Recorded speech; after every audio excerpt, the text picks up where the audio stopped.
పెట్టుకున్నా కూడా తోపు ప్రెస్టేజ్ అంతకు మించింది లేదు. ఎందుకంటే తినే రాతుంటే 2010లో చెప్తే అర్థం కాలే, 15లో చెప్తే అర్థం కాలే, ఇప్పుడు చేస్తున్నారా లేదా?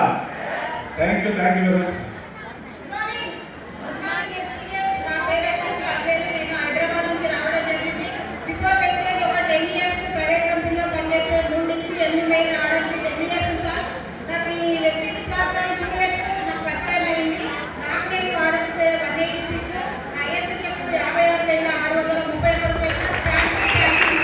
Thank you madam.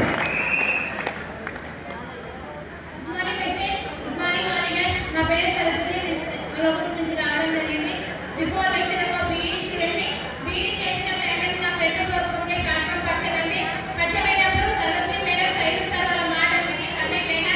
బయట ఏ జాబ్ చేసినా కానీ చదువుకున్న వాళ్ళకి ఇన్ఫ్లుయెన్స్ అనేది. జాబ్స్ లేవు, ఏమైనా పట్టుకుంటే 5 ఇయర్స్ బిజినెస్ పట్టుకుంటే మన లైఫ్ చేంజ్ చేస్తారని చెప్పేసి నాకు అర్థమైంది. నా ఫస్ట్ ఇన్కమ్ 160,000 రూపాయలు, నా నెక్స్ట్ ఇన్కమ్ 53,000. డిసెంబర్ వరకు ఖచ్చితంగా తీసుకుంటా. Thank you madam. మనమైతే బీఈడీ చేస్తే ఏం చేస్తాం? బిఎస్సీ యుద్ధం చేస్తాం, అవునా కదా? ఆ యుద్ధం చేసిన ఆడొచ్చేది 50,000. ఇక్కడ ఆల్రెడీ మేడం 50,000 తీసుకుంటాం. Good morning leaders. నా పేరు రవి మమత. మేము హైదరాబాద్ నుండి వచ్చినాం. నేను వెస్టర్న్కి రాకముందు 18 సంవత్సరాలు నేను టైలరింగ్